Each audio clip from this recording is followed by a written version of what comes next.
Hello friends, welcome to study group Pathshala. मैं उल्लास और आज की क्लास में हम लोग डिस्कस करेंगे कि इम्पोर्टेंट निबंध को, और ये निबंध होगा समाज के प्रति युवाओं की भूमिका पर। ठीक है, ये काफ़ी ज़्यादा इंपॉर्टेंट टॉपिक हो सकता है, स्पेशली एसएससी सीएचएसएल के लिए और आपके अदर एग्ज़ाम्स के लिए आप इसको तैयार कर सकते हो, जैसे कि एसएससी सीजीएल एमटीएस और बैंक रिलेटेड एग्ज़ाम्स के लिए, राइट। और इसकी कंप्लीट प्लेलिस्ट को जरूर देख लीजिएगा, सारे मोस्ट इंपॉर्टेंट टॉपिक जो हैं वो आपको इसकी प्लेलिस्ट में मिल जाएंगे, तो उनको आप तैयार कर सकते हो और सभी एक्सपेक्टेड टॉपिक्स को प्रिपेयर कर सकते हो, राइट फ्रेंड्स। इसके साथ ही साथ फ्रेंड्स आप इन बुक्स को ले सकते हो, जिनमें जो आपको हिंदी और इंग्लिश दोनों में ही मिल जाएगी। यहाँ पर आपको 70+ टॉपिक्स मिल जाते हैं, जिनको आप जरूर तैयार करिए, जो आपके एग्जाम में पूछे जा सकते हैं। इसके साथ ही साथ आपको यहाँ पर सारे topics with in word limit मिलेंगे। जितने भी टॉपिक्स हैं वो अकॉर्डिंग टू वर्ड लिमिट हैं, आपको कुछ काट छाट नहीं करनी पड़ेगी इन टॉपिक्स में। साथ ही साथ सारे के सारे टॉपिक्स जो हैं आपको लेटेस्ट पैटर्न पर बेस्ड मिलेंगे, और जितने भी एक्सपेक्टेड टॉपिक्स हैं वो सभी इनमें दिए गए हैं। जितने रीसेंट टॉपिक्स हैं वो भी इनमें इंक्लूड कर दिए गए हैं। साथ ही साथ जो आपके ट्रेडिशनल टॉपिक्स हैं वो भी इसमें आपको मिल जाएंगे, राइट। और एस्से और लेटर दोनों ही आपको सिंगल बुक में मिल जाएगा, तो अलग से आपको 2 बुक भी लेने की ज़रूरत नहीं पड़ेगी।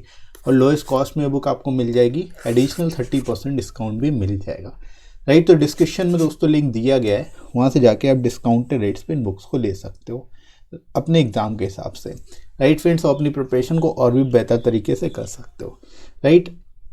तो चलिए दोस्तों शुरुआत करते हैं आज की क्लास। Let's start. तो दोस्तों इंट्रोडक्शन से स्टार्ट करेंगे हम लोग। इस टॉपिक को आप कैसे एक्सप्लेन करोगे देख लेते हैं। शुरुआत आप इस तरह से कर सकते हो कि युवाओं को प्रत्येक देश की सबसे महत्वपूर्ण संपत्ति माना जाता है, क्योंकि उनकी बुद्धिमत्ता और कड़ी मेहनत देश को सफलता और समृद्धि की राह पे ले जाती है। ठीक है, यहाँ पर आप इस तरह से शुरुआत कर सकते हो कि जो यूथ है, जो युवा है, उनको किसी भी देश की एसेट माना जाता है, संपत्ति माना जाता है। ठीक है, क्योंकि उनकी मेहनत और जो बुद्धिमत्ता है उससे ही देश की प्रगति होती है, देश सक्सेस की ओर बढ़ता है, आगे सफलता की ओर आगे बढ़ता है, राइट। जैसा कि प्रत्येक नागरिक का राष्ट्र के प्रति कुछ उत्तरदायित्व होता है, वैसे ही युवाओं का भी है। ठीक है, यहाँ पर आप बता सकते हो कि प्रत्येक नागरिक का राष्ट्र के प्रति कुछ उत्तरदायित्व होते हैं, उसी तरह युवाओं के भी हैं। प्रत्येक राष्ट्र के निर्माण में इनका बहुत ही महत्वपूर्ण योगदान होता है। ठीक है, तो यहाँ पर आप बता सकते हो, इस तरह से शुरुआत कर सकते हो कि राष्ट्र के निर्माण में जो एक बहुत ही महत्वपूर्ण योगदान है युवाओं का। ठीक है, ये आप इस तरह से शुरुआत कर सकते हो इसकी, इस तरह से आप लिखोगे इसमें, राइट। इसके बाद देखो, इससे रिलेटेड और भी आप बता सकते हो युवा कौन होते हैं। युवा एक ऐसे व्यक्ति को कहते हैं जिसकी उम्र 15 से 30 वर्ष के बीच में होती है, क्योंकि युवा हर समाज की रीढ़ होते हैं और इसलिए वे समाज के भविष्य का निर्धारण भी करते हैं। ठीक है, यहाँ पर दोस्तों आप बता सकते हैं इस तरह से लिख सकते हैं कि युवा जो है नॉर्मली 15 से 30 वर्ष के बीच की उम्र के व्यक्ति को बोलते हैं, और जो युवा व्यक्ति है वो समाज की रीढ़ होते हैं। ठीक है, यानी युवा जो यूथ है वो रीढ़ है, एक तरह से बैकबोन है हमारी सोसाइटी की, हमारे समाज की। ठीक है, इस वजह से जो समाज का भविष्य है वो इनके ही हाथ में एक तरह से कह सकते हो, या इन पर ही निर्भर करता है, राइट। तो शुरुआत आप इस तरह से इंट्रोडक्शन में आप कर सकते हो, इसके रिगार्डिंग आप महत्व को बताते हुए यहाँ पर लिख सकते हो, राइट दोस्तों। इसके बाद आगे बढ़ते हैं हम लोग बॉडी सेक्शन में। यहाँ पर आप बता सकते हो ऐसा इसलिए है क्योंकि अन्य सभी वर्ग जैसे कि बच्चे, किशोर, मध्यम आयु वर्ग या फिर वरिष्ठ नागरिक युवाओं पर भरोसा करते हैं और उनसे अब बहुत उम्मीदें रखते हैं। ठीक है, अब ऐसा क्यों है, किस लिए है, ये भी आप यहाँ पर बता सकते हो। क्योंकि जो अन्य आयु वर्ग है, जैसे कि जिसमें बच्चे आते हैं, किशोर, मध्यम वर्ग के लोग या फिर वरिष्ठ नागरिक, ये सभी युवाओं पर ही भरोसा करते हैं, उनसे उनकी बहुत सारी उम्मीदें होती हैं, एक्सपेक्टेशंस होती हैं, राइट। यह युवाओं को आज के समाज में एक महत्वपूर्ण आयु वर्ग बनाता है और समाज का भविष्य अधिकतर उन पर ही निर्भर करता है। ठीक है, अब सभी लोगों की महत्वाकांक्षाएं इनके ऊपर होती हैं, युवाओं के ऊपर होती हैं, इसी वजह से ये आयु वर्ग जो है बहुत ही ज़्यादा महत्वपूर्ण बन जाता है। ठीक है, और समाज का भविष्य भी इन पर ही निर्भर करता है। ठीक है, तो इस तरह से यहाँ पर आप लिख सकते हो, बढ़िया तरीके से इसको आप एक्सप्लेन कर सकते हो, राइट। तो आई होप आपको समझ में आ रहा होगा किस तरह से इसको आप शुरुआत कर सकते हो बॉडी सेक्शन में लिखना, और किस तरह से इसको आप लिखोगे एग्जाम में, राइट। इसके साथ ही साथ देखिए, समाज में युवाओं पर अत्यधिक निर्भरता के कारण हम सभी युवाओं की हमारे परिवारों, समुदायों और देश के भविष्य के प्रति बहुत ही महत्वपूर्ण जिम्मेदारियां हैं।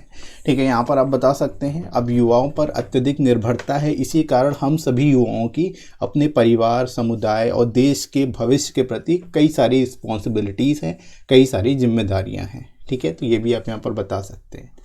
राइट, युवा अपने नेतृत्व, नवाचार और विकास कौशल द्वारा समाज की वर्तमान स्थिति को नवीनीकृत कर सकते हैं।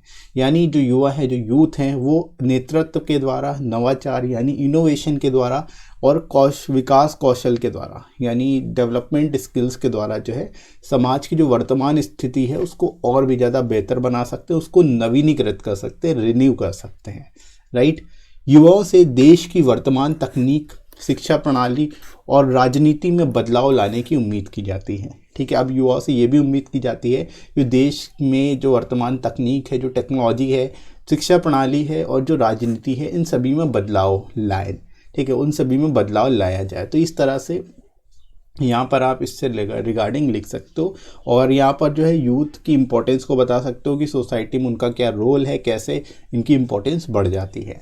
राइट, इसके बाद आगे दोस्तों बढ़ते हैं, उन पर समाज में हमारी समृद्ध सांस्कृतिक विरासत और नैतिक मूल्यों को बनाए रखने का भी उत्तरदायित्व है। अब देखो यहाँ पर आप ये भी लिख सकते हो कि जो हमारी सांस्कृतिक विरासत है, जो समृद्ध सांस्कृतिक विरासत और नैतिक मूल्य है, उसको भी बनाए रखना है। और वो किसके जिम्मे पर है, किसका उत्तरदायित्व है इसके लिए?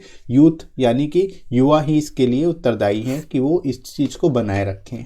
राइट, यही कारण है कि देश के विकास के लिए युवाओं की सक्रिय भागीदारी की अत्यधिक आवश्यकता होती है। ठीक है, इस तरह से यहाँ पर आप लिख सकते हो कि ये सभी उत्तरदायित्व होने की वजह से, इसी वजह से हम कह सकते हैं कि देश के विकास के लिए युवाओं की सक्रिय भागीदारी यानी एक्टिव पार्टिसिपेशन होना चाहिए। एक्टिव पार्टिसिपेशन की रिक्वायरमेंट होती है, ये सबसे अत्यधिक आवश्यकता है। ठीक है, तो इस तरह से दोस्तों आप यहाँ पर इससे रिलेटेड जो एस्पेक्ट हैं, अलग अलग एस्पेक्ट को लिख सकते हो, उनके बारे में बता सकते हो। राइट फ्रेंड्स, आगे हम लोग दोस्तों मूव करते हैं फाइनली कंक्लूजन की ओर। अब इसको देखो आप कैसे लिखोगे, किस तरह से इसको आप एक्सप्लेन करोगे, ये देख लेते हैं। कंक्लूजन में आप यहाँ पर बता सकते हो कि इससे कोई फ़र्क नहीं पड़ता कि हम किस क्षेत्र में प्रगति करना चाहते हैं, क्योंकि हर जगह युवाओं की आवश्यकता है। ठीक है, यानी कि हम किसी भी फील्ड में प्रगति करना चाहें, चाहे वो कोई भी फील्ड हो, टेक्नोलॉजी हो, स्पोर्ट्स हो या कोई भी फील्ड हो, हर जगह युवाओं की ही आवश्यकता होती है, क्योंकि उन पर ही सारी चीज़ें डिपेंड है लगभग। राइट, हमारे युवाओं को अपनी आंतरिक शक्तियों और समाज में उनकी भूमिका के बारे में पता होना चाहिए। ठीक है, यानी जो हमारे युवा हैं, जो यूथ हैं, उनको इस बात की जानकारी होनी चाहिए कि उनकी आंतरिक शक्तियाँ क्या हैं, यानी उनकी इनर पावर्स क्या क्या हैं। साथ ही साथ समाज में उनके प्रति क्या रिस्पॉन्सिबिलिटीज़ हैं, उसको भी उनको ज्ञात होना चाहिए, ताकि वो उन रिस्पॉन्सिबिलिटीज़ को और अच्छे तरीके से निभा पाएँ। राइट, हमें यह सुनिश्चित करना चाहिए कि हर किसी को खुद को योग्य साबित करने के लिए समान मौका मिल सके। ठीक है, अब हम यहाँ पर इस तरह से सजेशन दे सकते हैं कि हम सभी को इस तरह का एक सिचुएशन बनानी चाहिए, ऐसा सुनिश्चित करना चाहिए कि हर किसी को खुद को योग्य साबित करने का समान मौका मिले, सबको इक्वल अपॉर्चुनिटीज़ मिले अपने आप को प्रूव करने के लिए, वर्दी प्रूफ करने के लिए कि वो काबिल है। ठीक है, युवाओं के पास एक अलग दृष्टिकोण है जो पुरानी पीढ़ियों के पास नहीं था, जिसके द्वारा वे हमारे देश में विकास और समृद्धि ला सकते हैं। ठीक है, तो इस तरह से आप कंक्लूड करते हुए लिख सकते हो कि युवाओं के पास एक अलग दृष्टिकोण है, उनका नज़रिया अलग है, जिसकी वजह जो पीढ़ी थी उनसे अलग नज़रिया है, जिसकी वजह से वे हमारे देश में विकास और समृद्धि ले आएंगे। हमारे देश में डेवलपमेंट भी होगा और प्रॉस्परस भी होगा हमारा देश। ठीक है, तो इस तरह से आप इसको कंक्लूड करते हुए लिख सकते हो बेस्ट पॉसिबल वे में। और आई होप आप समझ पाए होंगे इसको आप बेस्ट तरीके से कैसे लिखोगे, बिल्कुल सिंपल लैंग्वेज में। सारे जो एक्सपेक्टेड चीज़ें थी वो सब इसमें कवर कर दी गई हैं, सारे एक्सपेक्टेड पॉइंट्स को डाल दिया गया है। ठीक है, और विद इन वर्ल्ड लिमिट आप इस तरह से इसको लिख सकते हो बेस्ट तरीके से। राइट, तो आई होप आपको समझ आ गया होगा बढ़िया से ये ऐसे। इसके साथ ही साथ फ्रेंड्स आप इन प्लेलिस्ट को वॉच कर लेना, इनका लिंक आपको डिस्क्रिप्शन में मिल जाएगा, वहाँ से जाके इन सभी प्लेलिस्ट को आप देख सकते हो। साथ ही साथ आप प्रीसिक्स और एप्लीकेशन की प्लेलिस्ट भी देख लेना, प्रीसिक्स भी हो सकता है, लेकिन बेसिकली 2019 वाले की नोटिफिकेशन में प्रीसिक्स दिया नहीं है, लेकिन 2020 की नोटिफिकेशन में प्रीसिक्स मेंशन है। इस वजह से आप एक बार देख के जाना कि अगर इन केस पूछ लिया गया तो आप कर पाओगे एग्ज़ाम में, ठीक है। तो अराउंड 20 वीडियोस हैं इस प्लेलिस्ट में, जस्ट इनको सारे वीडियोस वॉच कर लेना, आपको बढ़िया से सारी चीज़ें समझ आ जाएंगी, और एग्ज़ाम में अगर प्रीसिक्स भी आता है तो भी आप उसको लिख पाओगे आसानी से। राइट फ्रेंड्स, तो आई होप आज का वीडियो आप सभी के लिए हेल्पफुल साबित हुआ होगा, और ये वीडियो आपको कैसा लगा कमेंट करके ज़रूर बताइएगा। वीडियो हेल्पफुल लगा हो तो लाइक करिएगा, इस वीडियो को शेयर करिएगा अपने सभी दोस्तों में, और सब्सक्राइब कर लीजिए चैनल को अगर आप में से कोई नया है तो। राइट फ्रेंड्स, इसके साथ ही साथ आप मुझे टेलीग्राम पर फॉलो कर सकते हो, यहाँ पर आपको सारी इंपॉर्टेंट पीडीएफ्स और क्लासेस की नोटिफिकेशन मिल जाएंगी, राइट, ताकि आपकी कोई भी क्लास मिस ना हो। इसका लिंक आपको मैं डिस्क्रिप्शन में प्रोवाइड कर दूंगा और कमेंट सेक्शन में ही पिन कर दूंगा, वहाँ से जाके आप डायरेक्ट ज्वाइन कर सकते हो। राइट फ्रेंड्स, तो अभी के लिए दोस्तों इतना ही, नेक्स्ट मिलते हैं अगली क्लास में।